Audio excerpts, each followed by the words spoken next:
Makanya Nabi Musa itu waktu pengen masuk surga, di Quran dikatakan dia itu kemudian mengambil tongkat dan memukul batu. Saat dia mengambil tongkat kemudian memukul batu, terpancarlah 12 mata air. Itulah surga. Jadi kalau ingin masuk surga itu sederhana sebenarnya, ambil tongkat tapi harus tongkat Musa. Pukulkan pada batu, maka akan terpancar 12 mata air. Batu tuh keras. Pernah kesenggol batu? Ya boncunur.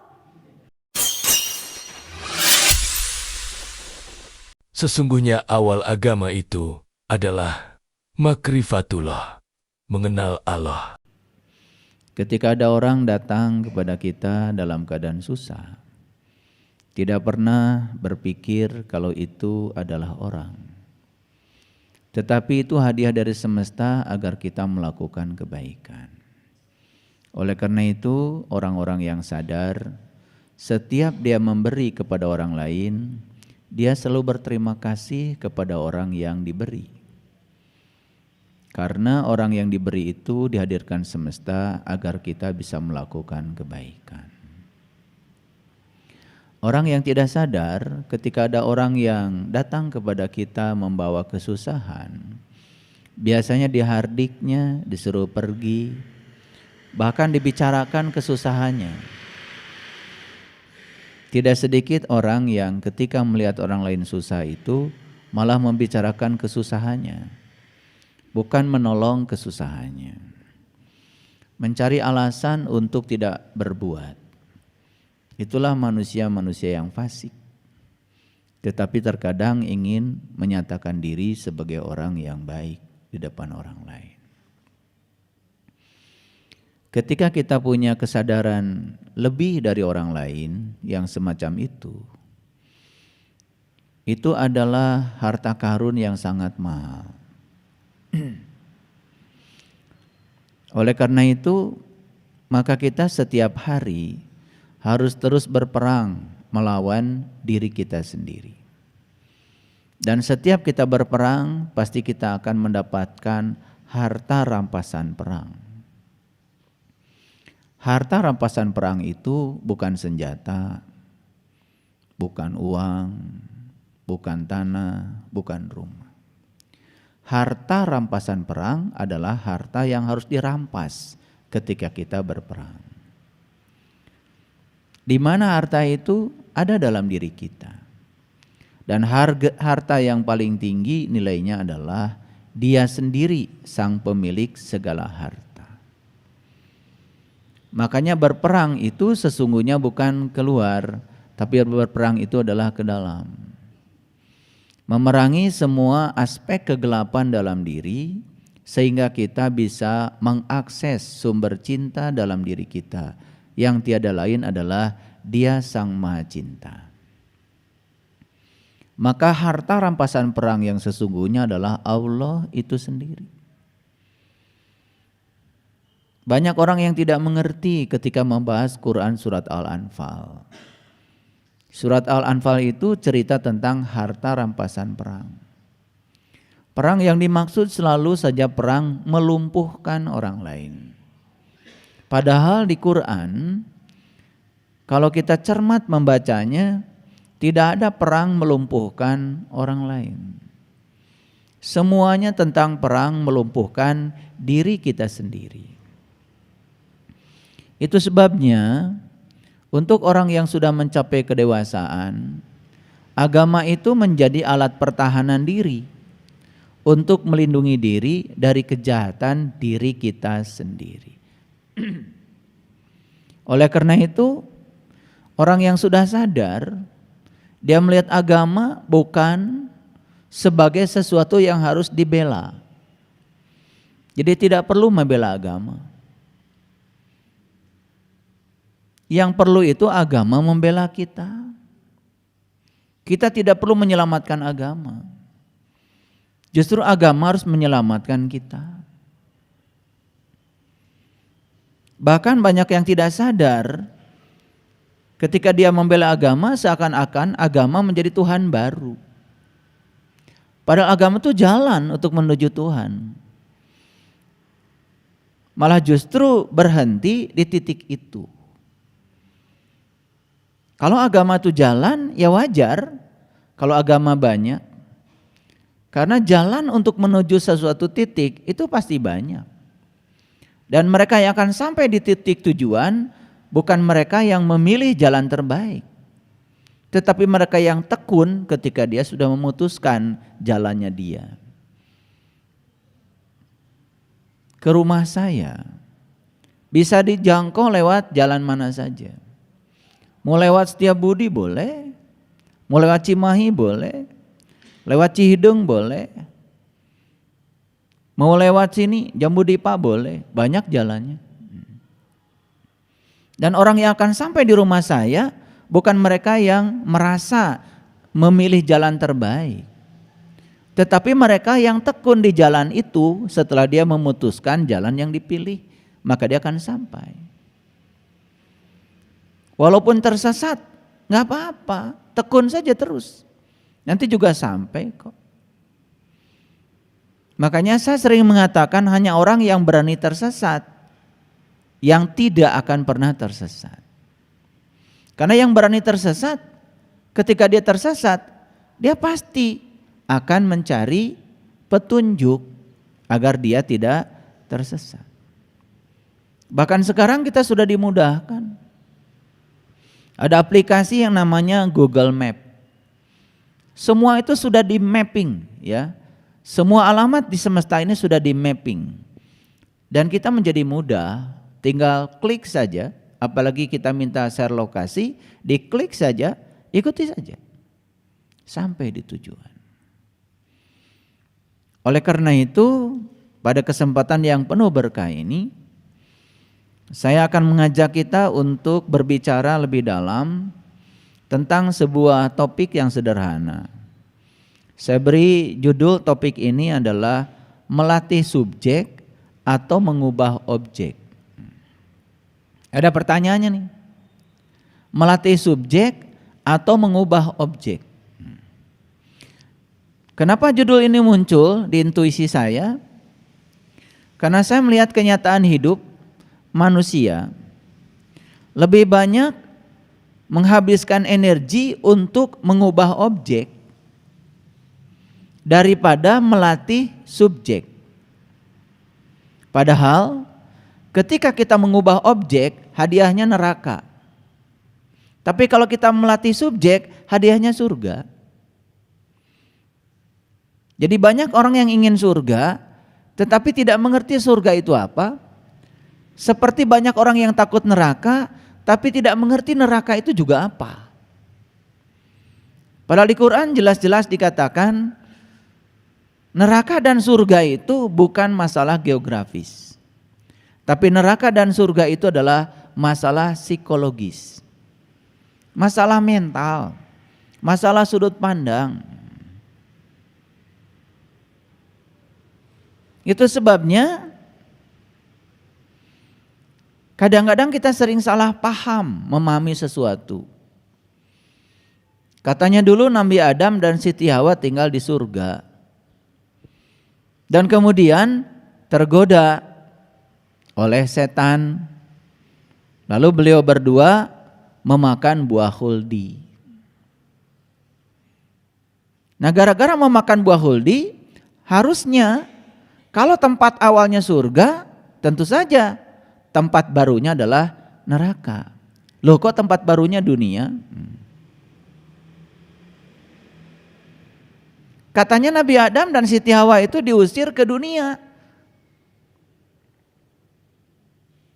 Apa dunia sama dengan neraka? Kan harusnya kalau terusir dari surga, tempat barunya neraka dong.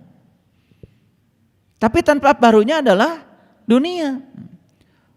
Bahkan kita sering berseloroh, bikin dagelan. Beruntung ya, kita berterima kasih sama setan. Gara-gara setan godain Adam dan Hawa makan buah huldi, maka Adam dan Hawa jadilah datang ke dunia. Dan gara-gara itulah kita menghuni dunia. Kan gak nyambung. Padahal itu bukan cerita sejarah. Itu cerita kekinian sekarang. Adam dan Hawa adalah ruhani dan jasmani kita. Surga dan neraka itu ya tubuh kita. Kita mau tinggal di surga, tinggal di neraka, ya terserah kita. Lagi tenang, adem. Tiba-tiba ada yang nyeletuk. Menceritakan tentang hal yang terjadi di masa lalu, dan yang terjadi itu sangat menyedihkan. Nah, celetukan orang itu kemudian direspon oleh pikiran kita. Dan kemudian kita terlibat membicarakan kesedihan itu.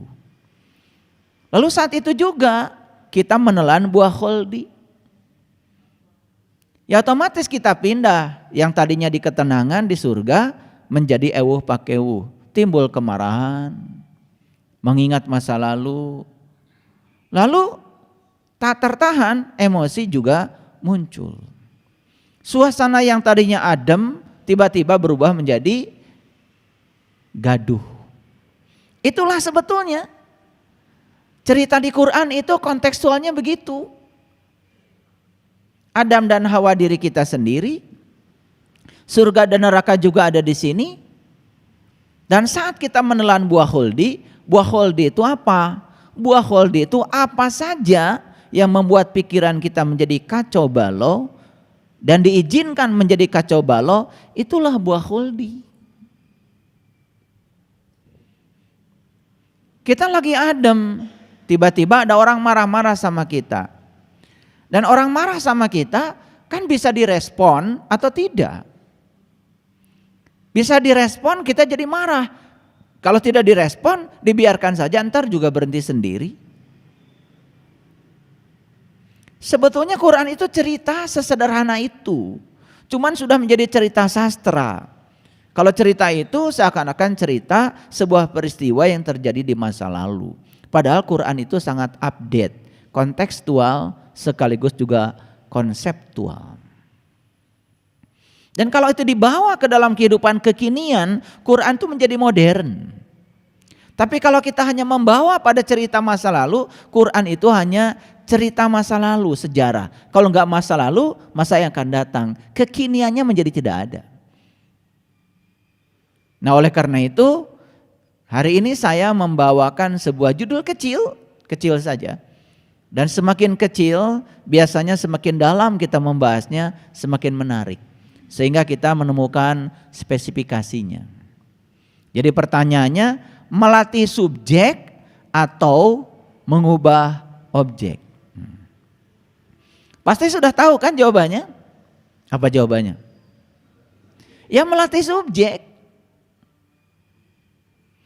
Tugas agama itu sebetulnya membuat kita menjadi terampil dalam melatih diri kita.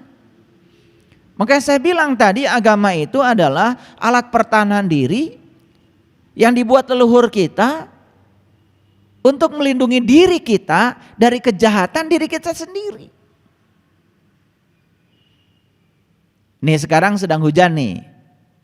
Karena sudah diprediksi oleh BMKG.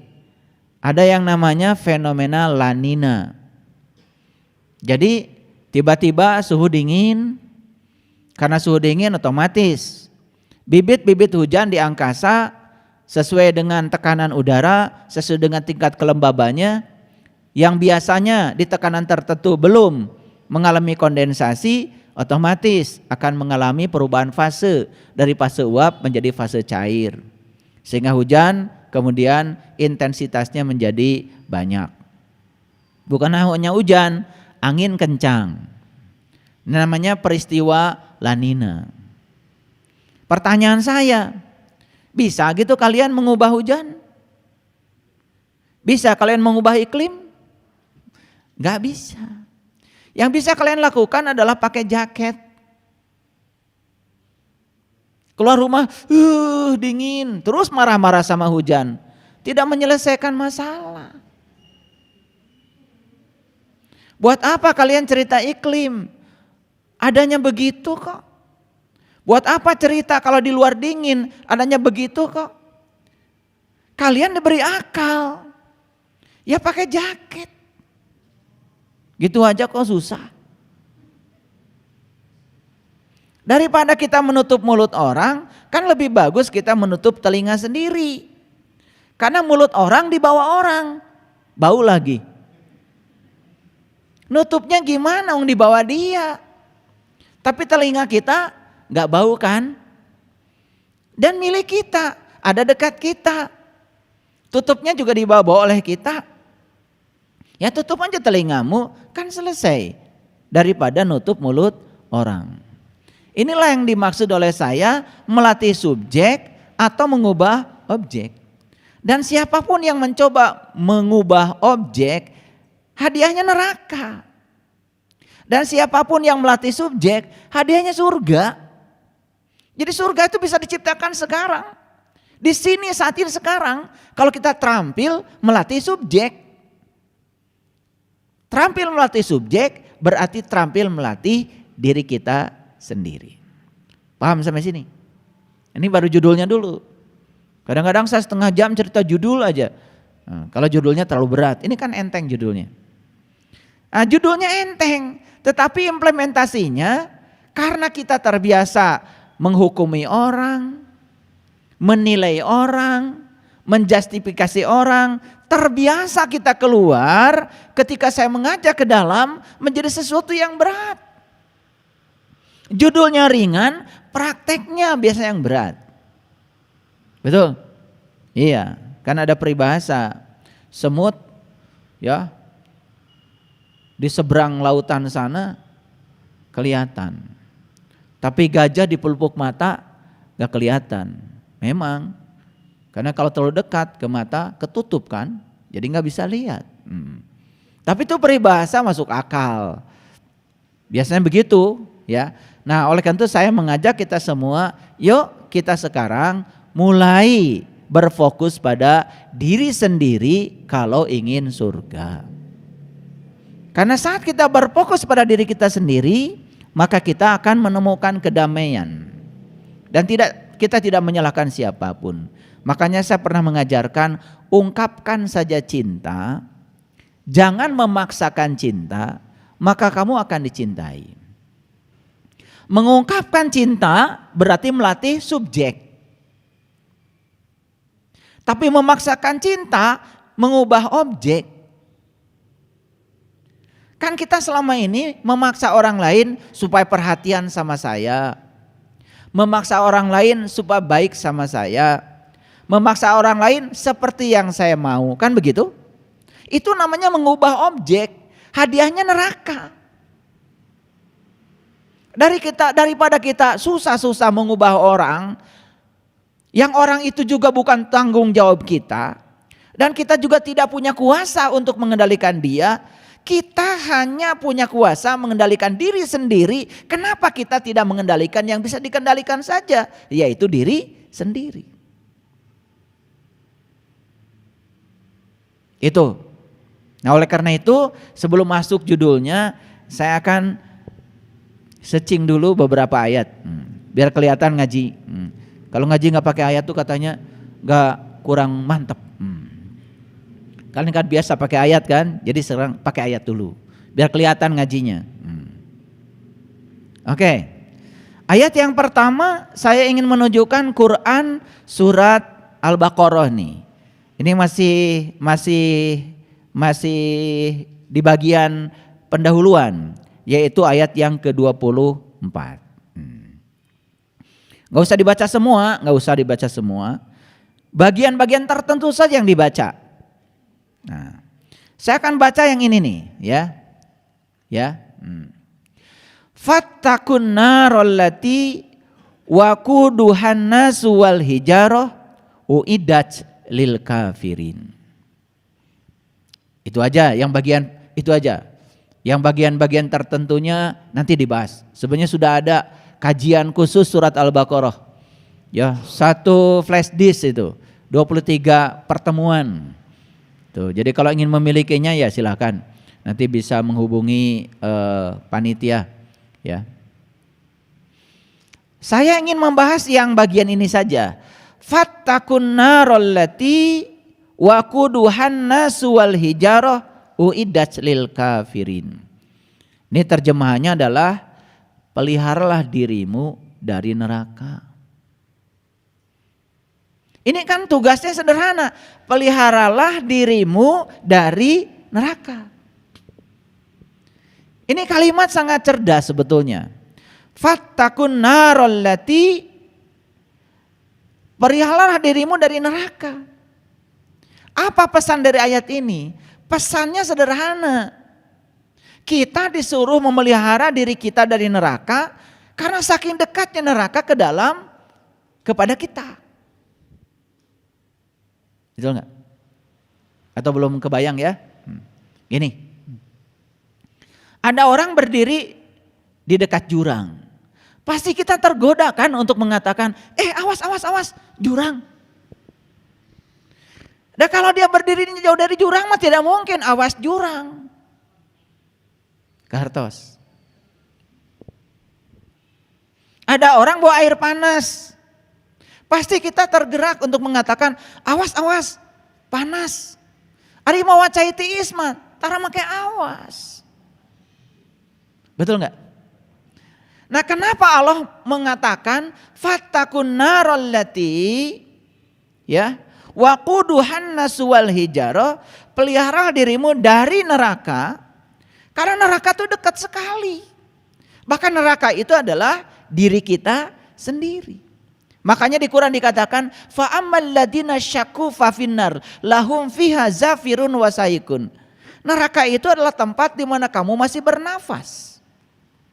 Berarti neraka itu adalah tempat dan tempatnya dekat dengan kita, yaitu tubuh kita sendiri. Kalau neraka dekat dengan kita, otomatis surga pun dekat dengan kita. Maka di ayat lain Allah mengatakan surga dan neraka itu sebetulnya keberadaannya adalah pada saat langit dan bumi masih ada. Kan selama ini kita berbicara tentang surga dan neraka itu selalu nanti. Betul? Padahal kita hari ini sudah merasakan sebetulnya. Cuman kita tidak sadar. Makanya ada ayat yang mengatakan fattakun narallati waquduhan nasu wal hijarah uiddat lil kafirin. Peliharalah dirimu dari neraka yang bahan bakarnya neraka itu manusia dan batu. Ini bahasa simbolik. Bahan bakarnya neraka itu manusia dan batu. Tahu batu? Yang sudah tahu tentu saja bisa tersenyum lebar. Yang belum tahu kan jemedut. Makanya Nabi Musa itu waktu pengen masuk surga, di Quran dikatakan dia itu kemudian mengambil tongkat dan memukul batu. Saat dia mengambil tongkat kemudian memukul batu, terpancarlah 12 mata air. Itulah surga. Jadi kalau ingin masuk surga itu sederhana sebenarnya, ambil tongkat tapi harus tongkat Musa. Pukulkan pada batu maka akan terpancar 12 mata air. Batu tuh keras. Pernah kesenggol batu? Ya boncunur. Betul nggak? Pernah kaki ketiban batu? Ya biru. Masuk rumah sakit. Batu itu sesungguhnya simbolik dari sesuatu yang keras. Makanya kalau kamu keras, terutama kepalanya, yang disebut dengan keras kepala. Kalau orang Minang bilang kareh kepalo. Keras kepala itu artinya orang yang keras kepala itu biasanya tinggi hati, sombong, sulit dikasih tahu. Padahal kerugian dari keras kepala itu bukan buat orang lain, buat diri sendiri. Makanya bahan bakar neraka itu dua, manusia dan batu. Karena bagian yang paling penting dari manusia itu bagian batunya. Kalau bagian itu keras, ya, biasanya orangnya kayak gitu ya. Persahabatan dengan siapapun putus. Bisnis dengan siapapun gagal. Kalau bicara selalu menyakitkan, itu ciri orang yang keras. Keras hatinya, keras pikirannya, keras kepalanya biasanya muncul dari ucapannya yang selalu membuat kerusakan. Paham sampai sini? Coba pegang. Ya. Keras gak hatimu? Ya gak bisa dipegang. Tapi ciri orang yang keras hati itu ya biasanya pengen menang sendiri, nyalahkan orang.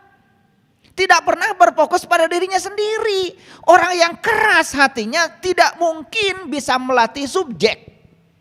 Yang dia lakukan setiap saat adalah mengubah objek. Pengen memperbaiki apa kalian? Ingin memperbaiki situasi di mana? Memperbaiki situasi, satu-satu cara yang paling bijaksana adalah memperbaiki diri ke dalam. Maka situasi akan berubah. Coba-coba memperbaiki situasi keluar, pasti akan ketemu dengan berbagai macam hambatan. Kan sekarang ini banyak sekali orang yang caranya itu selalu keluar. Perangnya itu keluar. Padahal perang yang paling bagus adalah perang melawan diri sendiri. Nabi mengatakan baru saja kita selesai menyelesaikan perang kecil. Dan sebentar lagi kita akan memasuki perang besar, perang akbar. Apa ya Rasulullah? Perang melawan dirimu sendiri. Paham? Ini ayat sederhana kan? Ya, fattakun naral lati waquduhan nasu wal hijarah uiddat lil kafirin. Kalian kalau baca Quran itu pasti lewat ayat ini. Pasti lewat. Saya yakin 100 ayat yang pertama baca Quran itu pasti lewat. 100 berikutnya lewat juga. Maksudnya nggak dibaca. Besok-besok tumpengan aja hatam, kan begitu ya. Cuman saking seringnya baca ayat ini sampai kita nggak tahu isinya apa. Nah sekarang tahu kan, bahan bakar neraka itu adalah satu manusia, yang kedua batu. Dan kenapa manusia bisa terbakar oleh batu? Dan manusia mana yang terbakar oleh batu? Manusia yang keras. Manusia yang keras itu dinasehati susah. Kalau ngomong seperti yang paling tahu, padahal dia tidak tahu. Cuma dia tidak tahu bahwa dia tidak tahu. Tapi ngomong seperti yang paling tahu, kan begitu. Biasanya sombong, selalu menempatkan diri di atas orang lain. Inginnya itu dihormati, inginnya dihargai, tidak pernah ingin sama dengan orang lain. Mau parkir aja, orang yang keras kepalanya susah. Pengen yang paling utama. Ketika datang bertamu pengen dihormati. Begitu tidak ada yang nyambut pulang. Gitu gak kalian? Gitu gak? Ya syukurlah kalau gak begitu lagi. Makanya menjadi orang yang tidak tahu apa-apa, tidak bisa apa-apa, tidak punya apa-apa, bahkan tidak merasa siapa-siapa. Itu bukan sesuatu yang mudah. Perlu penempaan diri, Kan biasanya ketika ada sesuatu yang menyinggung kita, wah ini pencemaran nama baik. Bikin LP, kan begitu, sewa pengacara. Hasilnya apa sih? Hasilnya cuman puas ketika kita memenjarakan orang lain. Itu saja hasilnya. Dan suatu saat kita akan dipenjarakan orang, jangan lupa. Kenapa sih tidak memaafkan saja? Itu karena hatinya keras. Sesuatu yang keras sangat berbahaya.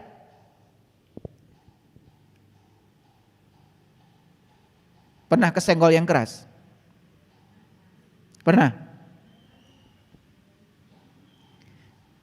Keramik keras gak? Kesenggol keramik sudutnya aja. Hah? Besi keras. Coba. Semua yang keras-keras itu biasanya melukai. Semua yang keras-keras itu biasanya sangat berbahaya. Yang lembut gak bahaya. Makanya lambang dari kelembutan adalah air. Nih lihat tiang ini, lihat tiang ini. Batunya ada kan? Pasirnya ada? Ada. Betul? Besinya ada. Ini saya pakai besi dulu, besi yang 16 mili itu, yang uril itu. Ini nih tiang ini. Besi keras, pasir keras, batu keras, semen keras. Semua yang keras-keras gak bisa disatukan. Kalian sudah punya besi, sudah punya semen, sudah punya pasir, sudah punya koral, sudah punya semuanya, gak punya air, gak bisa bangun. Semua yang keras-keras itu hanya bisa disatukan dengan yang lembut. Dan yang lembut adalah air. Tiang-tiang besi, tiang-tiang beton di jalan layang, di jalan tol. Kalian lupa. Kalau ditanya, apa yang membuat jalan tol kuat? Pasti kalian pikir besi. Pasti kalian pikir batu. Pasti kalian pikir semen.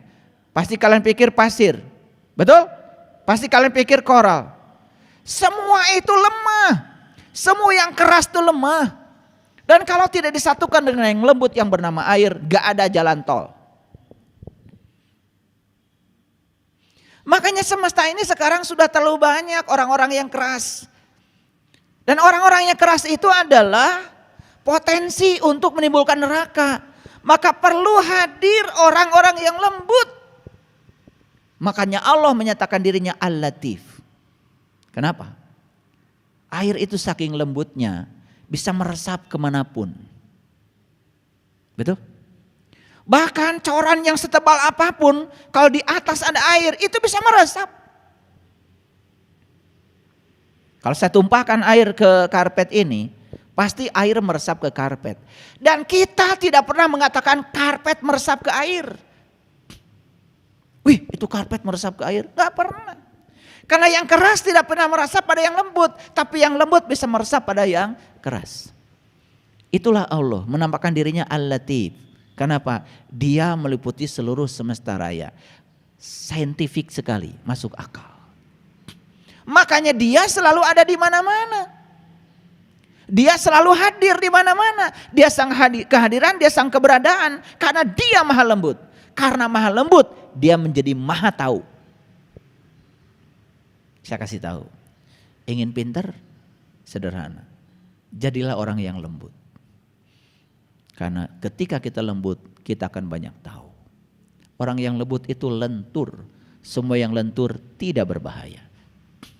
Semua yang lentur bahkan digunakan untuk meredam semua yang keras. Mobil itu bagian yang lenturnya namanya shock breaker. Peredam kejut. Apapun benturan dari yang keras diredam oleh yang lembut. Makanya kalau mobil, motor, gak ada shock breakernya, hancur badanmu itu.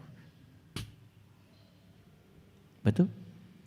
Makin mahal mobil, makin lembut. Bahkan makin tidak jujur. Karena mobil yang mahal itu tidak pernah tahu kalau jalan jelek. Itulah sebabnya jangan heran kalau para pejabat tidak pernah tahu jalan rusak. Karena mobilnya terlalu lembut. Mobilnya mahal.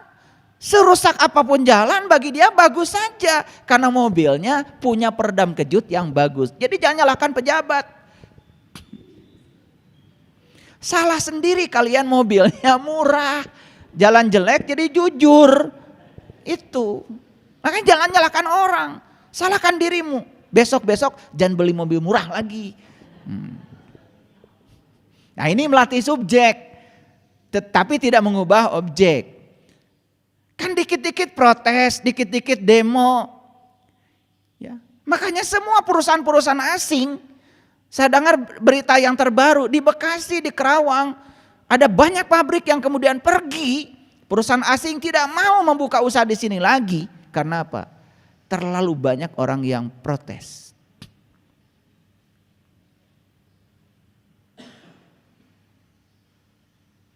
Kita terlalu banyak menuntut orang lain, tetapi tidak pernah menuntut diri kita sendiri.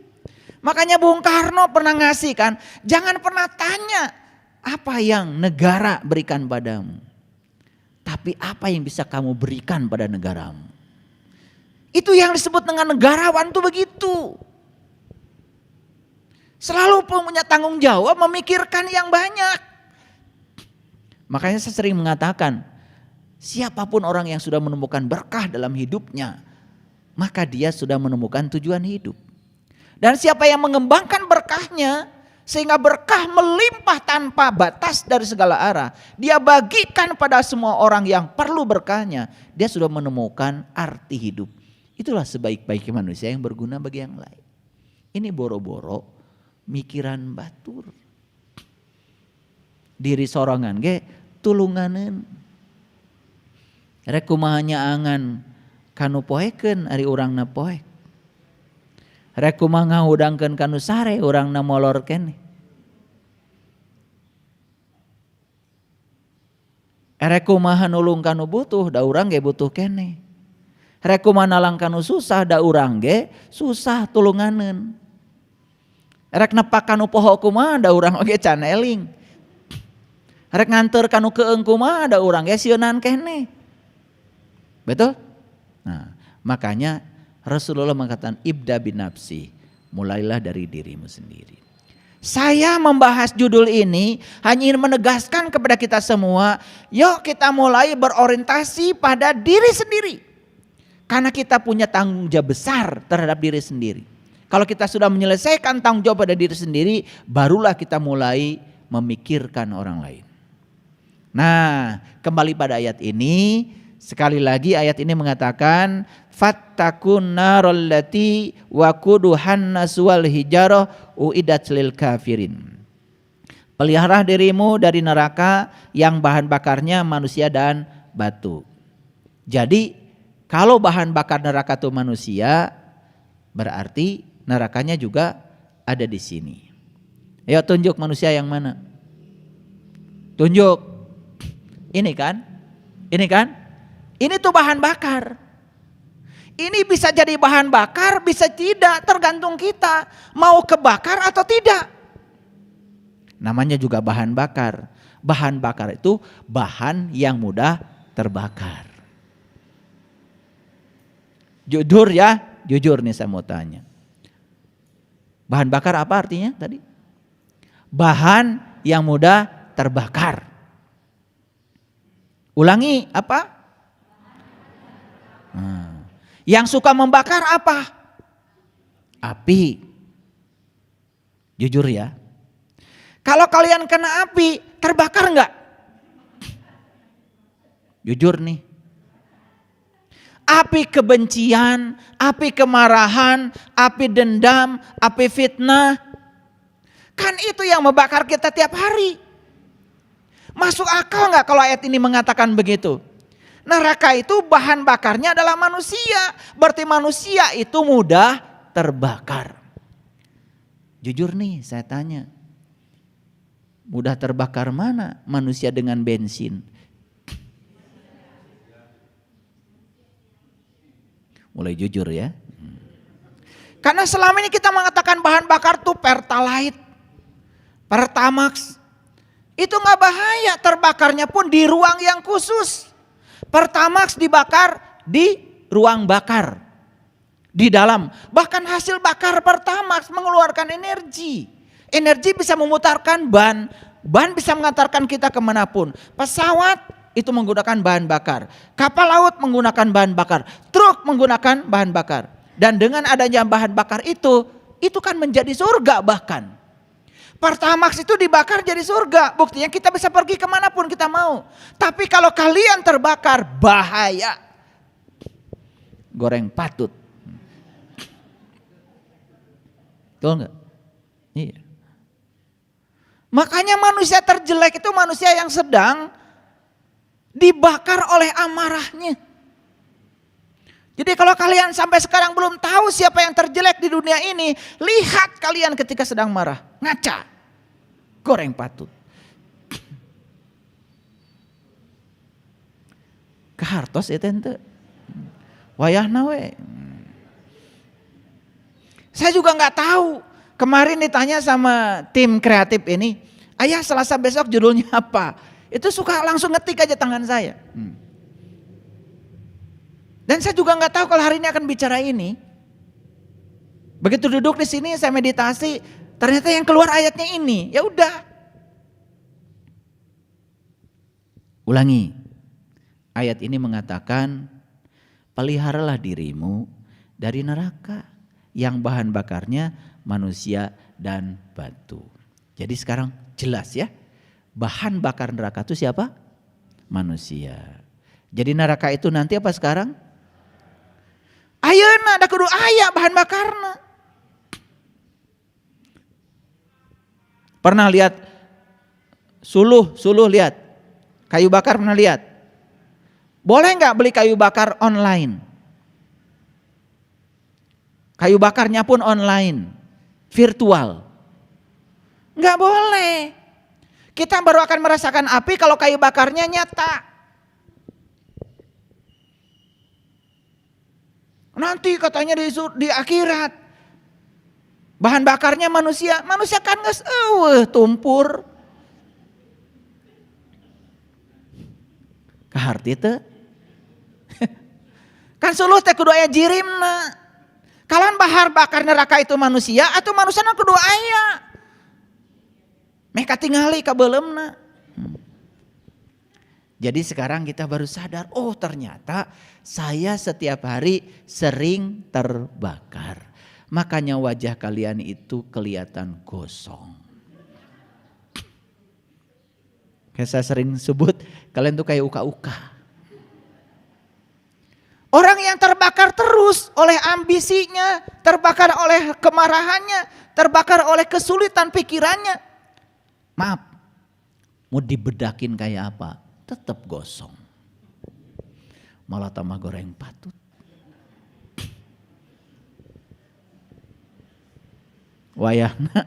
Wayananya. Nah, manusia yang apa yang menjadi bahan bakar bagi neraka itu? Manusia yang apa yang jadi bahan bakar neraka itu? Dijelaskan di ayat ini, uiddat lil kafirin, yaitu orang-orang yang tertutup. Tertutup apanya? Terutama tertutup mata kalbunya, tertutup pikirannya, tertutup hatinya. Dan orang-orang yang, mohon maaf, membunuh orang lain, melakukan tindakan jahat pada orang lain, menzolimi orang lain, saya pastikan itu orang-orang yang tidak punya perasaan. Orang-orang yang belum bersentuhan dengan sumber cinta kasih.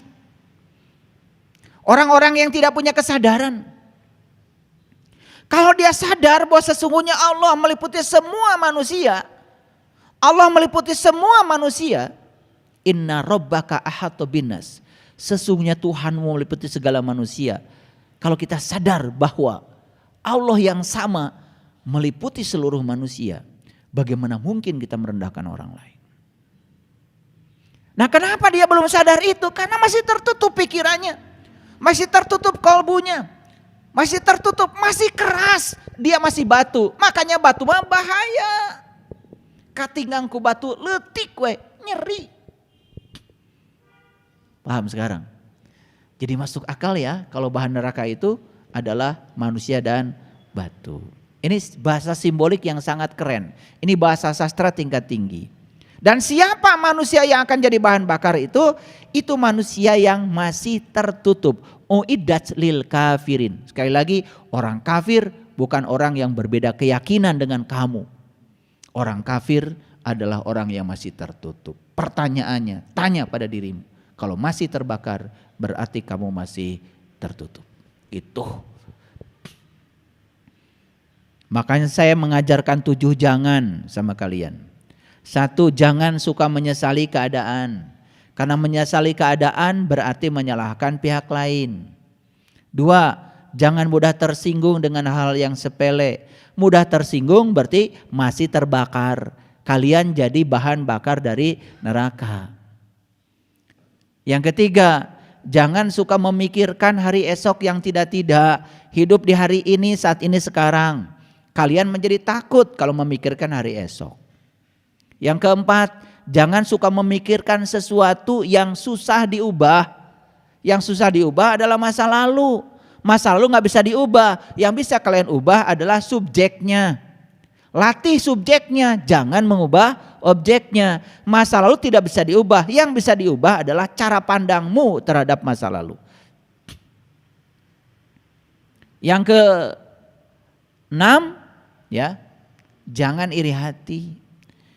Karena iri hati juga menyebabkan kita terbakar. Batur nu meuli TV lalajo, maneh nu nyeri sirah.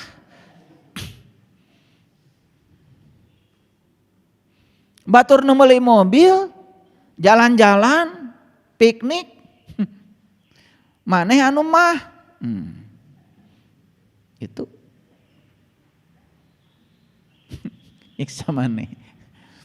Makanya yang keenam, jangan iri hati. Yang ketujuh, jangan nganggur.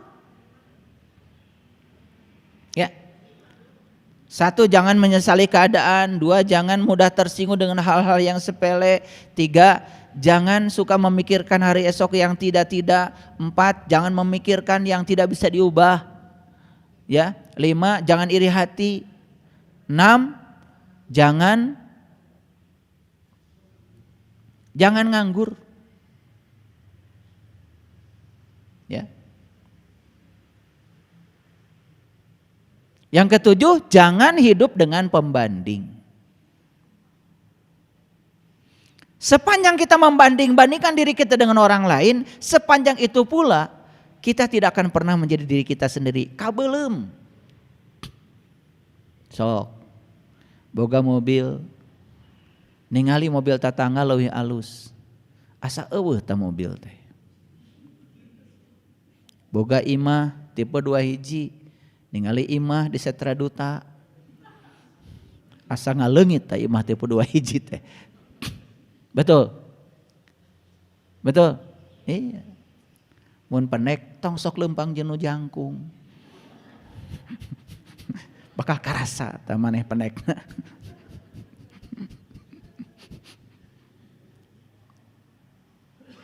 Itu cuman heureuy itu. Makanya saya sering bilang, kalau kalian belum pernah jalan-jalan ke luar negeri, kalian tuh tidak akan pernah merasakan bahwa Indonesia ini surga. Iya. Kemarin ada sahabat kita baru pulang dari Eropa. Begitu ketemu saya, habis tuh bibirnya hitam-hitam. Gararing. Suhu di sana -13 derajat Celcius. Belum lagi angin kencang. Ya. Begitu nyampe di Eropa, 2 minggu jalan-jalan di Eropa, yang dirindukan adalah Indonesia. Hayang buru-buru balik. Coba, geus bayar mahal, indit ka ditu, geus nepi ka ditu, hayang buru-buru balik. Geus make jaket anu kanel jiga robot, tetep tiris. Coba kalian, bajunya kan gini aja dari dulu. Musim hujan kieu, musim panas kieu da bogana eta. Betul? Aman di Indonesia, itu surga kan? Betul enggak? Saya pernah merasakan tinggal di Belanda, saya merasakan tinggal di Belgia, saya pernah merasakan tinggal di Iceland. Tersiksa. Sampai akhirnya yang tidak biasa makan daging di sini, saya di sana makan daging. Yang tidak biasa makan anggur di sini, di sana minum anggur. Bisa membeku. Ya. Begitu keluar dari hotel, mau pergi-pergian, mobil teh udah nggak karu-karuan. Kenapa? Sudah terliputi oleh salju. Teka tingali tinu kaca. Poek. Kan kita mah alhamdulillah. Ya, seburuk-buruknya cuaca di Indonesia tetap surga. Ya. Iya, pernah saya bawa jamaah waktu umroh tuh ke Turki. Turki bukan musim salju, cuman musim dingin saja. Ya kan? Iya. Kalian keluar dari bis aja marah rungkut. Iya. Tuh. Makanya kalau kita pernah pergi ke luar negeri, kita akan merasakan Indonesia ini surga. Coba waktu siang dan malam sama di kita mah 12 jam.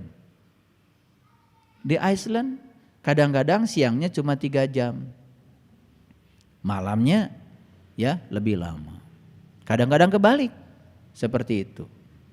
Ya kan? Ada yang siang terus aja, nggak ada malamnya. Kita mah siang 12 jam, malam 12 jam. Makanya kita ini kan berada di Khatulistiwa. Aduh, surga.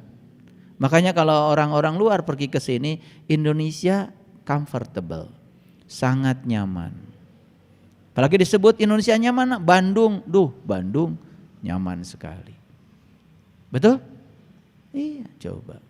Saya tinggal di Sariwangi, gak perlu AC. Irit kan listrik? Betul gak? Iya. Coba. Nyaman aja. Nah, tubuh ini kan perlu suhu yang nyaman, yaitu suhu lingkungan. Ketika suhu lingkungan sama dengan suhu tubuh, maka perpindahan kalor dari tubuh ke lingkungan atau dari lingkungan ke tubuh tidak terlalu besar. Itu yang menyebabkan kita nyaman. Yuk, kalian pernah panas dingin? Pernah kan? Oke. Itu bahasa kan sulit dijelaskan. Ongkoh panas tapi tiris. Sok, jelaskan. Bisa menjelaskan. Mahasiswa ujian mata kuliah termodinamika. Dari saya soalnya satu aja itu. Pernahkah kamu demam? Pernah. Mengapa kamu dingin? Itu aja soalnya. Oh, no bisa. Soalnya gitu aja. Padahal itu kan biasa kita. Nah, saya jelaskan sedikit. Ketika kita demam, berarti ada perang tuh antara virus dari luar dengan virus yang disediakan di tubuh kita. Makanya jangan buru-buru minum Panadol. Biarkan dulu, jangan dibantu. Kalau dibantu, virus yang punya kita, virus yang kita jadi lemah karena dibantu. Makanya kalau minum obat kimia, maka kita sedang melumpuhkan kekuatan tubuh kita sendiri. Antibodi tubuh kita jadi turun. Makanya Allah menurunkan virus, namanya virus corona. Supaya apa? Supaya tubuh kita antibodinya naik. Itu adalah berkah dari semesta sebetulnya, supaya kita kuat. Makanya ketika kita imunisasi, kan yang dimasukkan virus. Supaya virus itu berperang dengan yang ada dalam tubuh. Saat berperang, dia menjadi naik kekuatannya. Gitu. Makanya ada kata-kata bijak.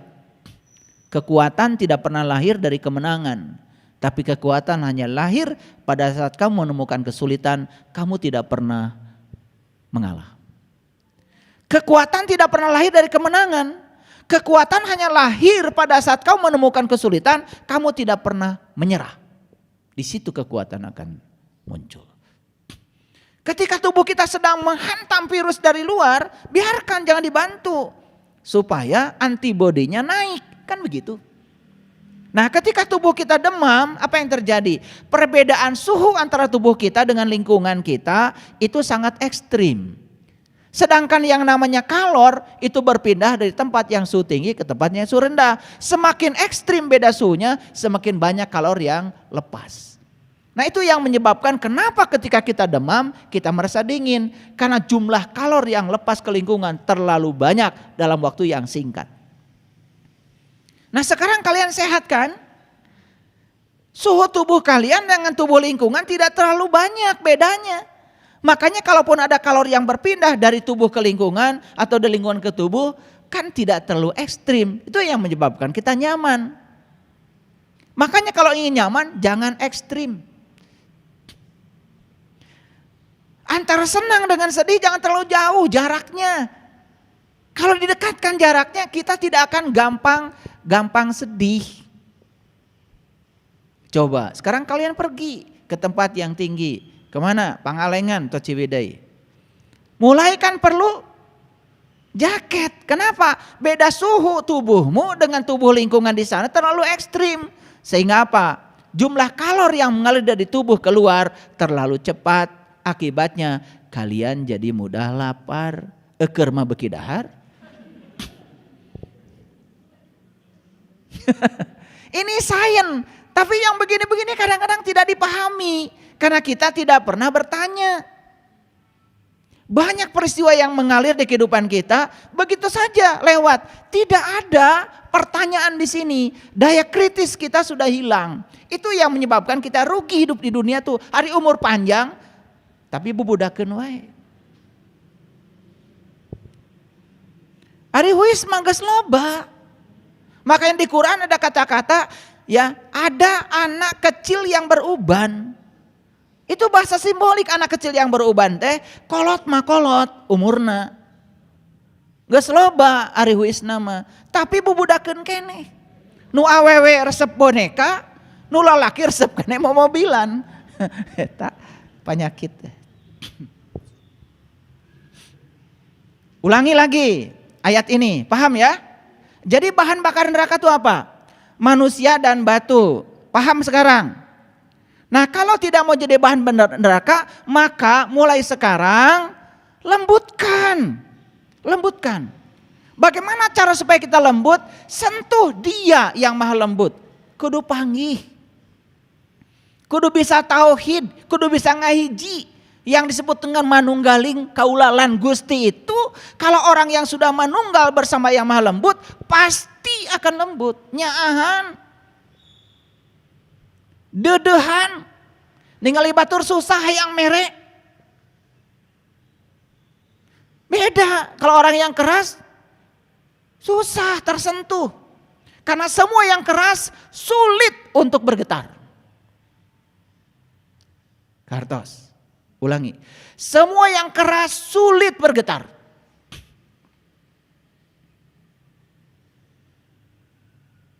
Makanya air menjadi lambang kelembutan.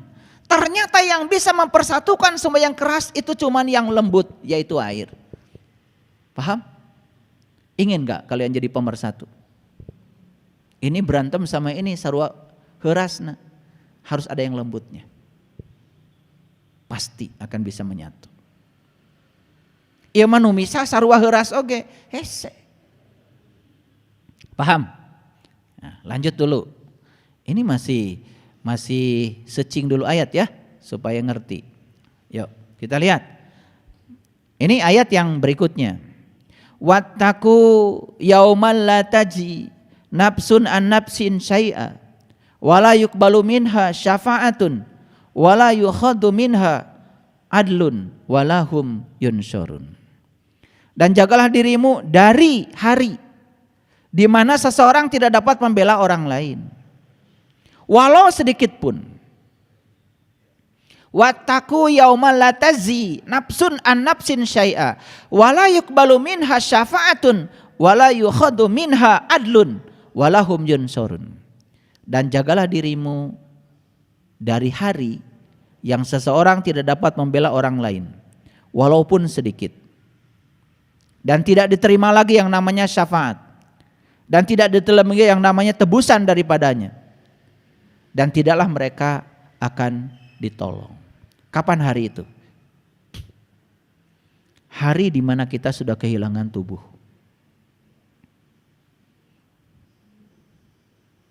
Karena apa? Tubuh ini ranah kejadian. Dengan punya tubuh, maka kita bisa melakukan apa saja. Begitu kita kehilangan tubuh, maka saat itu kita tidak bisa melakukan apapun. Ingatlah suatu hari, ya, jagalah dirimu pada suatu hari yang hari itu seseorang tidak dapat membela orang lain, walau sedikit pun. Hari itu tidak ada lagi pertolongan, tidak lagi syafaat, tidak lagi tebusan, dan mereka tidak akan bisa ditolong. Saya tanya, apakah hari itu akan datang pada kita? pasti. Oleh karena itu, mumpung sekarang punya tubuh, mumpung sekarang kita punya fasilitas, mumpung kita bisa nyingan kehadean, mumpung leungeun bisa digerakkan, mumpung leungeun bisa mere, mun rek mere ayeuna.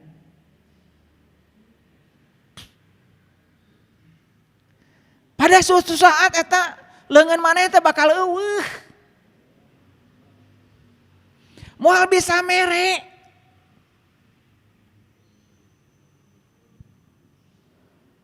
Paham maksud saya? Ini peringatan dari saya karena apa? Kadang-kadang kita kalau melakukan kebaikan suka menunda. Tidak sadar bahwa suatu saat tangan ini moal bisa deui ngodok saku, moal bisa. Mengpang bisa ngodok saku, aya nu dikodokna ge. Bikeun. Ayeuna.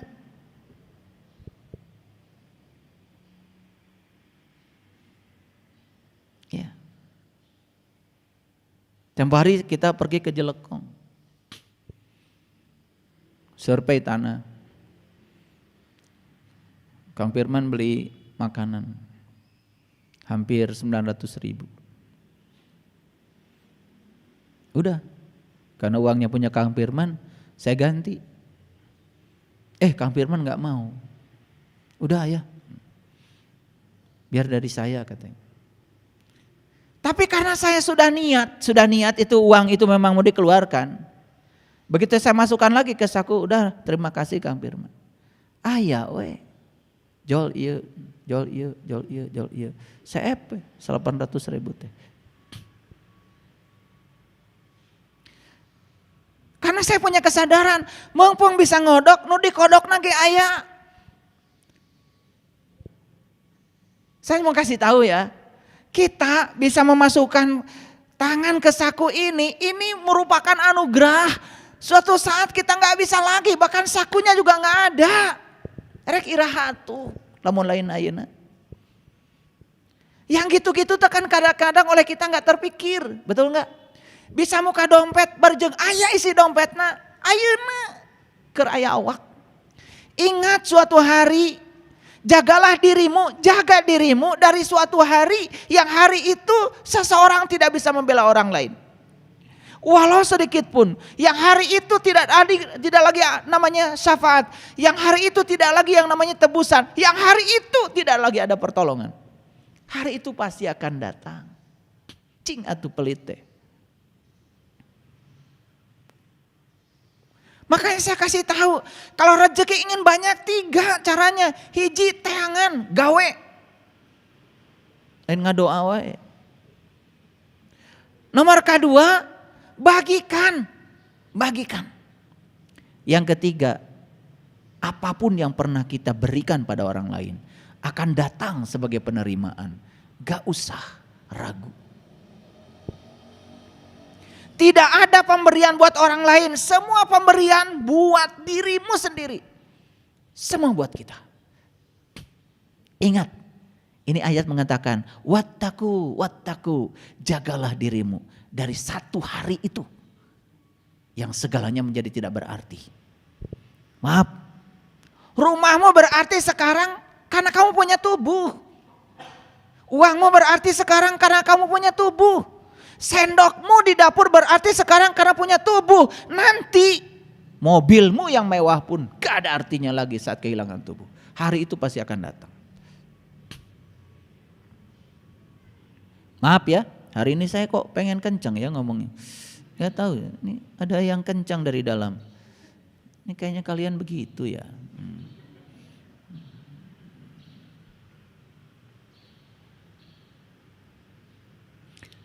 Ayat selanjutnya.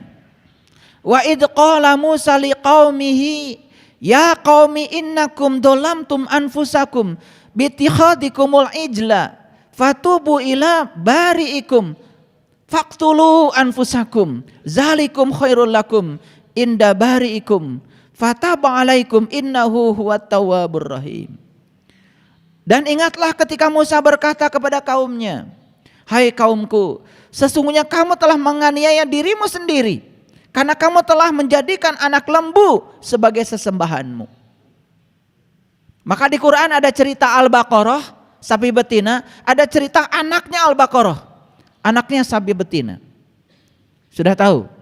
Al-Baqarah itu jasmani kita, tubuh kita.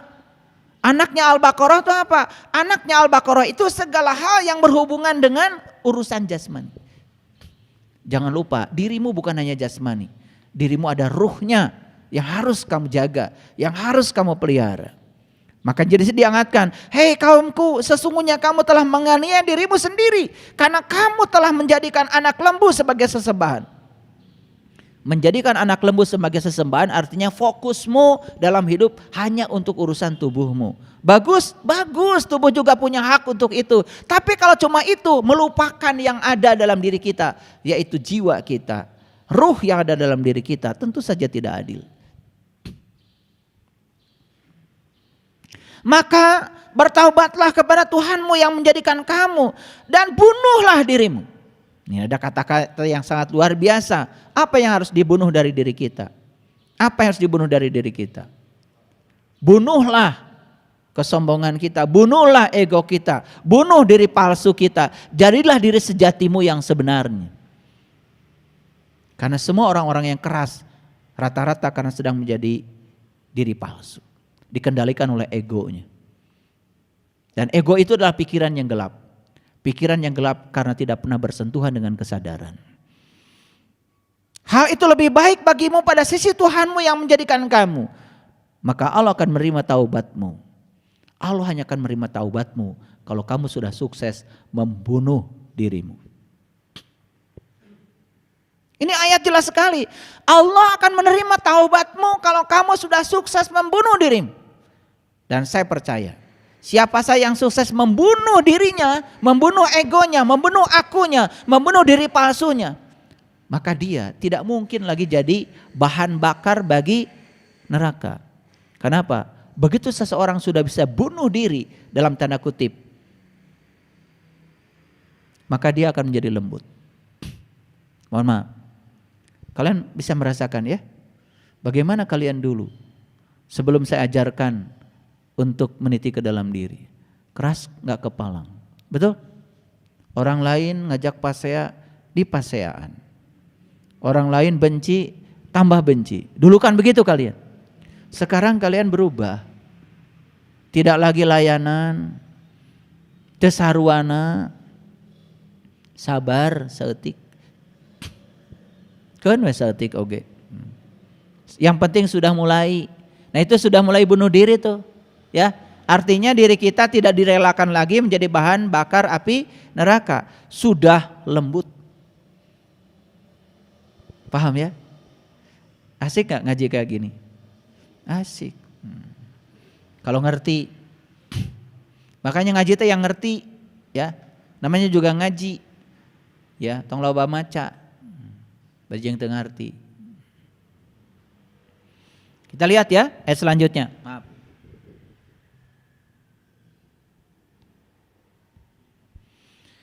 Ayat 281.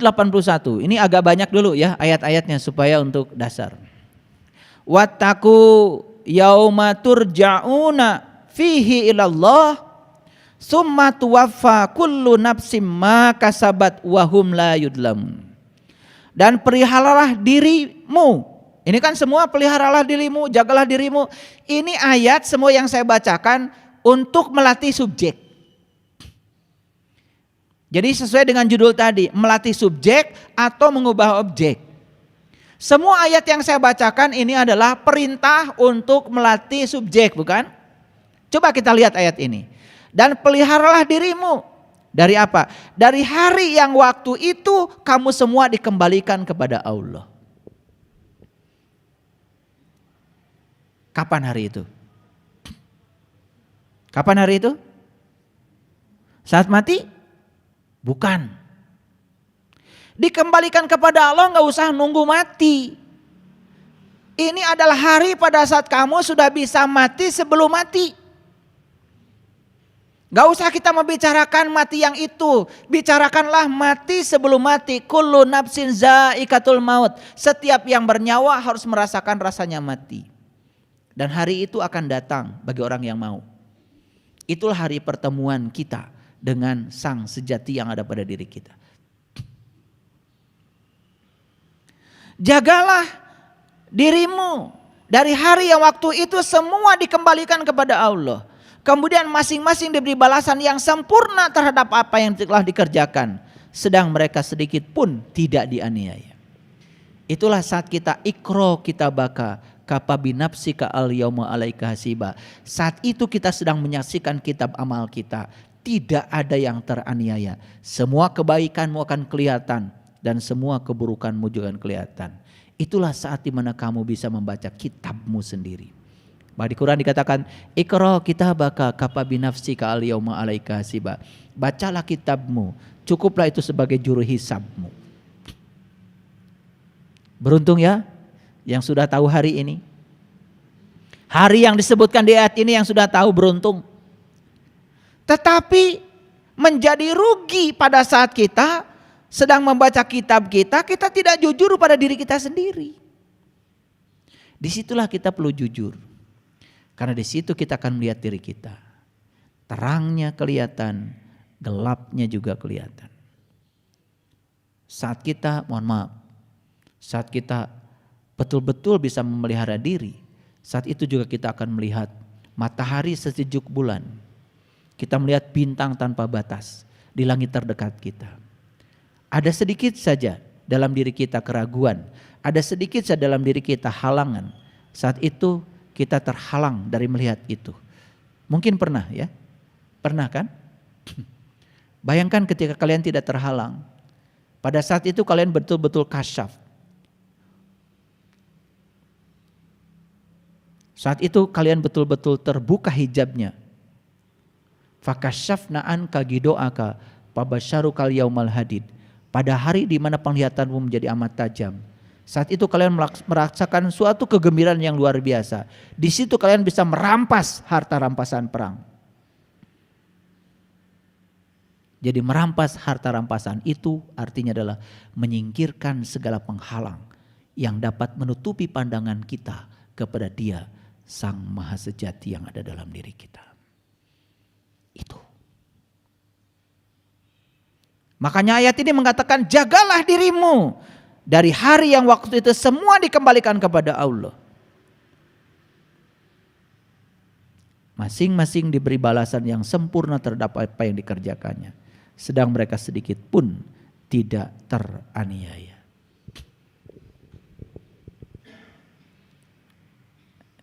Kalau saya teruskan, ayat yang tentang jagalah, jagalah, jagalah itu jumlahnya ratusan. Kajian kita tidak akan kelar-kelar. Cukup aja dulu ayatnya sampai di situ dan sekarang kita bisa nangkap, oh ternyata kita tidak punya kewajiban menjaga siapapun dalam hidup ini. Kewajibanmu adalah menjaga dirimu. Paham? Dan ketika kita sukses menjaga diri kita, secara tidak langsung sebenarnya kita sedang menjaga orang-orang yang di sekitar kita. Paham? Gitu ya.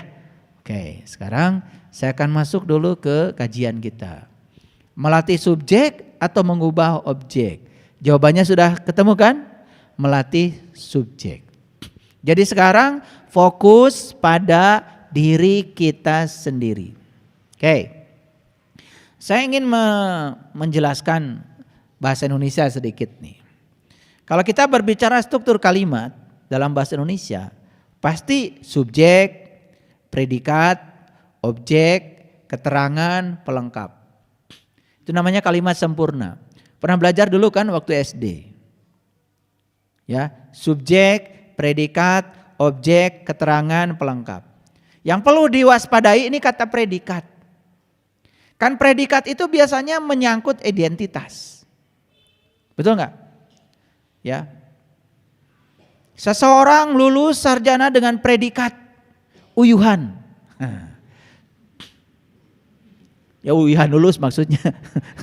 Itu predikat itu. Jadi kalau saya guruin mahasiswa saya 8 tahun baru lulus. Jadi saya kadang-kadang kalau lagi itu lulus ya. Kamu lulus sarjana dengan predikat uyuhan. Ya kalau aslinya kan ada cum laude, ada summa cum laude, ya maneh mah uyuhan lulus maksudnya. Itu predikat. Jadi predikat itu apa ya? Predikat itu kan sesuatu yang melekat pada diri kita. Nah sekarang gini, yang sederhana aja. Predikat apa sih yang mau melekat pada dirimu? Ingin predikat sebagai orang baik, ingin predikat sebagai orang pelit, ingin predikat sebagai orang murah hati. Semua predikat itu akan melekat pada diri kita tergantung perilaku kita. Setuju nggak? Misalkan gini. Ada orang yang pokoknya punya dikit ngasih, punya banyak apalagi gitu ya. Selalu peduli pada orang lain. Kita ngasih predikat gak sama orang itu? Apa predikatnya? Berehan, murah hati. Jadi predikat itu berhubungan dengan kata kerja sebetulnya. Predikat itu berhubungan dengan apa yang kita lakukan. Makanya kalau kita bikin kalimat pertama, kalimat itu yang kata yang paling depan biasanya subjek. Setelah subjek, predikat. Contoh misalkan gini. Ya, Bunda Mami menyapu di halaman. Nah, Bunda Mami itu subjek. Menyapu itu predikat. Disitulah ya. Kalau Bunda Mami nyapunya sering di halaman, orang ngasih predikat sama Bunda Mami. Predikatnya apa? Mani rajin. Itu predikat. Makanya hati-hati ya. Di dalam belajar pelajaran bahasa Indonesia adanya predikat. Predikat itu tergantung apa yang kamu lakukan. Dan yang dilakukan itu adalah kebaikan, predikatnya baik. Yang dilakukan keburukan, predikat juga jadi buruk. Saya tuh kagum ya dengan pelajaran bahasa. Kenapa kata kerja disebut predikat? Kalau dalam bahasa Inggris kan verb, ya kan? Kata kerja. Nah kata kerja itu berarti kata yang mewakili apa yang dia lakukan. Betul? Memberi berarti kan melakukan. Ya kan? Tidak memberi juga melakukan. Betul? Oke. Jadi subjek, predikat, objek. Nah sekarang kita lihat ya. Apa sih subjek itu? Subjek adalah pelaku yang melakukan perbuatan, kegiatan, tindakan atau aktivitas tertentu. Subjek biasanya berupa kata benda seperti nama orang, binatang, tumbuhan atau benda. Contoh kalimat yang sederhana. Surya membeli ikan di pasar. Nah Surya itu subjek. Jadi subjek itu kan pelaku utama. Ya, predikat apa yang dilakukannya. Nah, sedangkan objek ya, ini predikat sudah kita bahas tadi ya. Kemudian objek, apa objek? Objek itu merupakan sesuatu yang dikenai tindakan oleh subjek. Jadi objek itu sesuatu yang dikenai tindakan oleh subjek. Jadi subjek melakukan tindakan pada objek, nah tindakannya disebut predikat. Ini belajar bahasa sedikit ya. Sebenarnya ini sudah di SD dulu. Tapi saya ulang supaya ngerti. Karena kadang-kadang kalian kalau bicara nggak jelas susunan kalimatnya, ya nggak jelas. Makanya saya kalau merhatikan orang, kalau struktur bahasanya sudah mulai amburadul, biasanya otaknya juga amburadul. Jadi kalau bicara itu muter-muter nggak jelas. Karena apa? Ya tidak jelas, tidak pakai grammar. Makanya kalau bicara tuh harus pakai grammar, harus jelas. Apalagi orang-orang yang bicara di publik. Saya sering memperhatikan ya, mohon maaf ya, orang-orang yang sudah menjadi pejabat publik tapi bicara muter-muter gitu, panjang tapi nggak jelas. Kok mau pendek mah? Karena ada orang yang ngomong panjang nggak jelas ya, apalagi pendek. Betul nggak? Panjang aja nggak jelas, apalagi pendek gitu. Nah, bagus kalau bisa bicara kalimatnya itu efektif. Tidak banyak kata yang digunakan, tapi pesannya bisa nyampe pada orang. Makanya di sini latihan komunikasi, belajar grammar, belajar menyusun kata-kata menjadi kalimat, di mana kalimat itu menjadi sempurna ketika menyampaikan sebuah pesan. Ngerti sekarang objek? Jadi objek itu adalah sesuatu yang dikenai tindakan oleh subjek. Ya contoh, Dodit memakan apel. Nah, Dodit itu subjek, memakan itu predikat, apelnya objek. Nah, boleh juga sebetulnya objek itu di depan, apel dimakan Dodik, itu disebut kalimat pasif. Tetap aja pelakunya Dodik. Nah sekarang Dodik itu habis makan apel tapi nyalahkan apel. Karena Dodik sakit perut. Benar gak tindakan Dodik? Aduh, gara-gara makan apel saya sakit perut. Nah si Dodik sedang menyalahkan apel. Ini Dodik sedang melatih subjek atau sedang mengubah objek? Mengubah objek. Padahal sebetulnya yang namanya apel itu sebelum dimakan kan harus dicuci dulu. Nah yang harus mencuci apel bukan apel, da apel mah teu boga leungeun. Kan boga leungeun Dodit. Nah, karena Dodit ini melakukan sebuah kesalahan lalu menumpahkan kesalahan pada apel. Nah, Dodit sedang mengubah objek. Itulah kebiasaan kita dalam hidup. Kalau ada apa-apa biasa menyalahkan pihak lain. Betul enggak? Kan kalian bangun tidur kemudian ya leher pegel. Ketika ditanya, kunaon eta nyepengan wae beheung? Jawabannya salah bantal. Tuh. Itu sudah jadi kebiasaan. Bantal wae kurang mah disalahkeun. Gelonya bantal disalahkeun gitu. Itu karena kebiasaan. Betul enggak? Eta kunaon eta nyepeng patuangan? Asup angin. Tuh, mulai nyalahkeun angin. Itu bahasa sehari-hari yang terucap oleh kita mencerminkan bahwa kita sebetulnya setiap hari lebih banyak mengubah objek ketimbang melatih subjek. Gitu. Ngerti maksud saya? Piknik tah ke Timur Tengah. Kebetulan di sana sedang musim panas. Gitu? Gitu. Begitu sampai di sana ya, ari baju nu dibawa ka ditu ngan hiji. Baju nu kandel teh. Geus nepi ka ditu teh nyalahkeun, aduh hareudang. Mun panas pisannya di dieu mah. Tuh kan. Betul enggak? Mulai menyalahkan musim, mulai menyalahkan pihak luar. Keur mah di ditu teh panas, make jaket, da bogana eta. Salah kostum. Gitu. Makanya kalau mau pergi kemana-mana itu kita harus punya kemampuan adaptasi terhadap lingkungan. Nah yang disebut dengan kebijaksanaan itu adalah kemampuan beradaptasi terhadap lingkungan. Makanya jangan suka memikirkan agar orang lain seperti yang kita pikirkan. Ya, biarkan saja orang lain apa adanya. Ubah pikiran kita tentang orang lain. Itu namanya melatih subjek. Saya yakinkan kalau kita sudah terampil melatih subjek, surga. Surga. Tapi kalau kita ingin mengubah objek, ya hadiahnya pasti neraka. Nah itu sebabnya yang dibutuhkan oleh kita sebetulnya satu, yaitu tanggung jawab. Tanggung jawab pada siapa? Tanggung jawab pada diri pribadi. Hidup bukanlah eksperimen, tapi hidup itu tanggung jawab. Jangan lari dari tanggung jawab dengan mencari-cari alasan. Karena ia merupakan bagian dari kemusyrikan yang tersembunyi. Hadis. Ini hadis.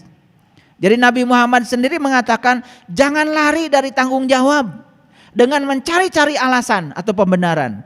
Karena ia merupakan bagian dari kemusyrikan yang tersembunyi. Nabi Muhammad mengatakan lari dari tanggung jawab dengan cara mencari pembenaran atau alasan untuk membenarkan diri karena lari dari tanggung jawab. Itu saja sudah termasuk musyrik yang tersembunyi versi Nabi Muhammad. Pertanyaannya, suka gak kita begitu? Suka kan?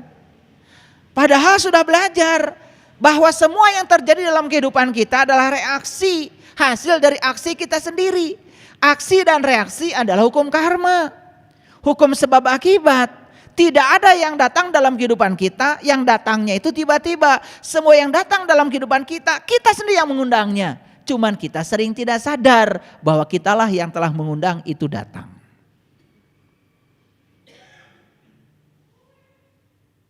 Nah mulai sekarang kita belajar melatih subjek. Caranya gimana? Lihat saya. Begitu ada yang datang pada diri kita, apalagi yang datang kepada kita itu tidak diharapkan kedatangannya, pasti sesuatu yang tidak kita inginkan. Caranya apa? Caranya lihat ke dalam dirimu. Tidak ada yang datang dalam kehidupanku yang bukan undanganku. Ini pasti bagian dari reaksi karena aksiku sendiri. Setiap reaksi pasti ada aksi yang setimpal. Terima yang datang walaupun tidak diinginkan kehadirannya dengan penuh tanggung jawab. Kita sudah membebaskan diri kita dari musyrik yang tersembunyi, versinya Nabi Muhammad. Saya sengaja mengambil sebuah hadis. Makanya hidup adalah tanggung jawab masing-masing individu. Apapun yang kamu pilih, apapun yang kamu lakukan, itu menjadi tanggung jawabmu. Jadi semua hal yang terjadi dalam hidup kita datang, itu tanggung jawab kita. Sayang sekali saat dia datang karena tidak dikehendaki kedatangannya, kita sering lari dari tanggung jawab. Maka kita terjebak dalam musyrik yang tersembunyi karena sering lari dari tanggung jawab. Tidak mau memikul tanggung jawab. Contoh, sakit. Pernah nggak kalian menyadari kalau sakit adalah hasil aksimu sendiri? Selama ini apa yang terjadi? Banyak orang yang tidak menyadari kalau dia sakit bukan hasil aksinya. Seakan-akan sakit itu adalah kiriman dari orang lain. Apalagi mulai memikirkan, wah jangan-jangan kena santet. Jangan-jangan ini kiriman. Banyak sekali orang ketika sakit langsung menuduh orang lain. Bukan berfokus pada dirinya sendiri. Padahal tidak ada satu hal yang datang dalam kehidupan kita yang bukan undangan kita. Sok, sekarang sakit mah. Periksa pikiran kita. Segala di pikiran. Ya pasti mah. Tapi tengaku. Betul nggak? Tengaku. Padahal sudah jelas riset neuroscience mengatakan tidak ada yang bisa menghantam lambung, asam lambung naik, gas dalam lambung bertambah kecuali pikiran.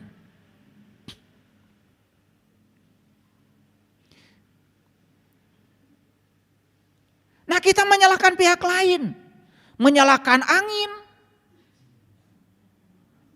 betul nggak? Menyalahkan makanan, semua disalahkan. Akibatnya kita berfokus pada objek, kita lupa melatih subjek. Akibatnya apa? Setelah kita minum obat mah, nah saya nggak sebut mereknya. Setelah minum obat mah apa yang terjadi? Sebentar hilang mahnya. Karena apa? Karena obat mah itu hanya meniadakan gas di dalam lambung untuk sementara waktu. Tetapi produksi gas tetap saja akan ada lagi. Karena apa? Pikiranmu tidak diubah. Akibatnya apa? Kita tidak menyembuhkan penyakit secara holistik. Menyembuhkan penyakit secara lokal. Dengan cara meniadakan rasa sakit saat itu. Tetapi sumber penyakitnya tidak pernah disentuh. Makanya kalau kita tahu sumber penyakit adalah pikiran, maka satu-satunya cara adalah melatih subjek. Berarti memperbaiki pikiran. Bahkan sekarang sudah ditemukan riset. Ternyata penyakit jantung pun akibat kurang sedekah. Ini riset modern. Penyakit jantung ternyata akibat kurang sedekah. Ternyata Profesor Kazuo Murakami menemukan data orang yang sering memberi. Ternyata saat dia memberi, maka dia menemukan kebahagiaan. Kebahagiaannya itu ternyata bisa membuat pembuluh darah menjadi melebar. Jadi ternyata ada hubungan antara memberi dengan pembuluh darah. Ketika seseorang memberi, lihat yang diberi bahagia, ternyata kebahagiaan yang timbul pada dirinya menimbulkan zat kimia yang namanya oksitosin, serotonin, dopamin, endorfin. Ternyata itu bisa melebarkan pembuluh darah. Ini riset modern. Itu. Ya tentu saja ada unsur lain yang menyebabkan pembuluh darah kita menjadi menyempit. Apa itu? Loba teuing dahar sangu. Karena apa? Kolesterol itu akan gampang diikat oleh gula. Ketika kita makan nasinya banyak, fruktosanya banyak, glukosanya banyak, maka di dalam darah kita kadar gula naik. Ketika ada kolesterol diikat oleh gula. Jika gulali coba, gulali mah naon nu entep karena gulali cicing. Gampang. Ini mah supaya ngerti. Kadang-kadang kalau nggak pakai contoh kalian nggak ngerti, terlalu ilmiah. Pernah lihat gulali? Gulali ketika ada yang entep naon wae, reungit wae teu bisa ingkah. Makanya kalau terlalu banyak gula, baik gula yang berasal dari gula yang diminum secara langsung, ya, atau gula yang berasal dari nasi. Makanya kemudian orang mengambil cara diet dengan mengurangi nasi, disebutnya ketosis. Ternyata ditemukanlah data orang-orang yang diet keto, artinya mengurangi nasi, ternyata lebih sehat ketimbang orang yang makan nasi. Makanya ada caranya. Jadi kalau kita itu mau makan ya 30 ya 40% buah, 40% sayur, kemudian 20% saja nasi. Jadi memeh dahar teh tinggali heula geus bener persena acan. 80% sangu. Iya. Nyempil we di ujung eta lauk sepat. Sambal we sacolek. Udah, akibatnya apa? Gula pun kalau tidak bisa diubah menjadi energi, dia pun akan diubah menjadi kolesterol. Jadi kolesterol itu bukan karena terlalu banyak makan daging. Nah, da teu kabeuli daging. Ka rumah sakit kolesterol. Eta teh sangu. Karena hati kita itu pintar, tidak bisa diubah menjadi energi, ya, pankreas juga nggak sanggup lagi, maka diubah menjadi kolesterol. Ini pengetahuan sedikit, ya. Jadi oleh karena itu apapun perlu knowledge, ya. Oleh karena itu maka saya pagi-pagi sarapan udah, ya, saya minum jus, kemudian makan buah 3 warna, sudah minum kefir, sudah kenyang. Nanti jam 1 ya makan sedikit karbo, karena habis ceramah gini perlu karbo. Tapi karbonya saya makan porang, nasi porang, fukumi, jadi no gluten. Jadi makan buah dulu, makan nasi, minum air yang banyak, ya, kemudian makan sedikit aja. 2 sendok fukumi itu kalau dikasih air panas itu cukup buat makan. Kadang-kadang dibagi 2 sama istri saya. Gitu. Udah puasa sampai sore gitu. Tapi kalau misalkan naik gunung apa boleh saat itu makan nasi, boleh. Sesekali boleh nyampah, saminggu sekali. Itu nyampah namanya. Mana yang mau nyampah tuh enggak usah. Segala di dahar. Ya. Gitu. Ya. Jadi itu penting ya. Jika ingin dipercayakan dengan hal-hal besar, maka mulailah bertanggung jawab dengan hal-hal kecil. Ini nih, lihat saya. Kan kita ingin orang lain percaya sama kita kan. Ingin orang lain memberikan tanggung jawab yang besar kepada kita. Modelnya sederhana. Tidak mungkin orang lain memberikan tanggung jawab yang besar kepada kita kalau kita belum bertanggung jawab pada hal-hal kecil. Dan tidak mungkin juga Allah tiba-tiba ngasih tanggung jawab yang besar kepada seseorang. Karena ketika dikasih tanggung jawab yang kecil saja tidak mampu. Ingat ya. Ketika kita mulai memikirkan orang banyak, itu sebetulnya semesta sedang ngasih tanggung jawab yang besar kepada kita. Dan kenapa kita dipercaya untuk memikirkan yang besar? Karena kita sudah dipercaya untuk mampu menyelesaikan tanggung jawab yang kecil-kecil. Itu penting untuk kita tahu. Nah, oleh karena itu, ya, kita harus kembali sadar bahwa kehidupan ini adalah sekolah. Dan di sekolah kehidupan ini ada yang namanya kurikulum. Jadi kurikulum di sekolah kehidupan ini kalau kita tahu sebetulnya tujuannya cuma satu, melatih subjek. Semua kurikulum di dalam sekolah kehidupan ini satu sebetulnya tujuannya, melatih subjek. Contoh sederhana. Nih, contoh sederhana. Ada orang yang mengalami kejadian yang sama berulang-ulang. Dari mana kejadian yang sama berulang-ulang? Dari luar. Sepanjang kita belum bisa menerima kejadian itu dengan ketulusan, dengan keikhlasan, maka yang berulang-ulang itu akan datang terus-menerus. Bukankah sebenarnya semesta sedang melatih kita supaya kita berubah?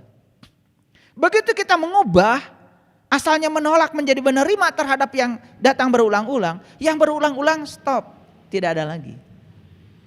Dan yang berulang-ulang akan datang terus sepanjang kita tidak melatih diri untuk menerima.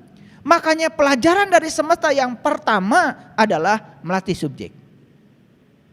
Jadi kalau saya rangkum kehidupan kita di kehidupan ini, sebetulnya tujuan dari semua peristiwa yang hadir dalam kehidupan kita cuma satu tujuannya, melatih subjek. Kalau nggak percaya silahkan.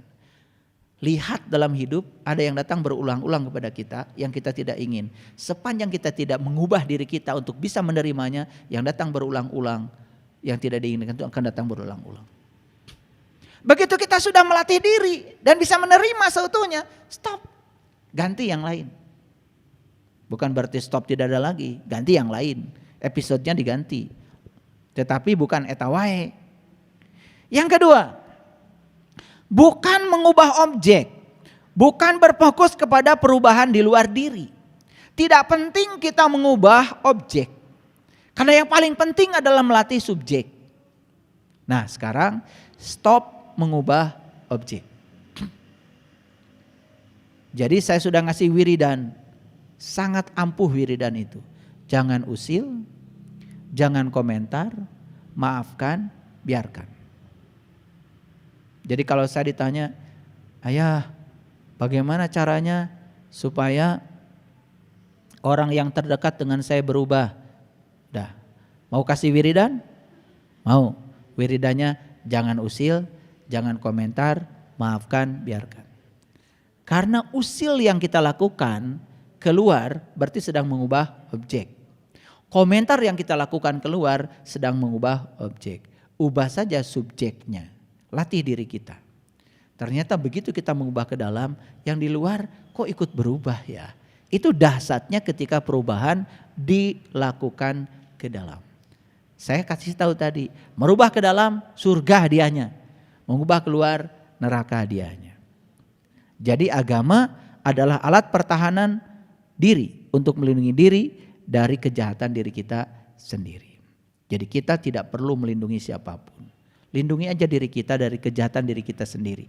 Begitu kita sudah selesai dengan diri sendiri, gak ada konflik lagi, percayalah sama saya. Kita pun tidak mungkin konflik dengan siapapun di luar.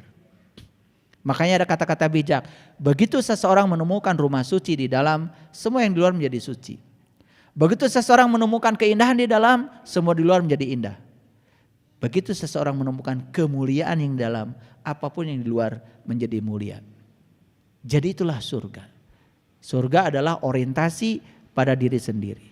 Belajar mengungkapkan cinta, bukan memaksakan cinta.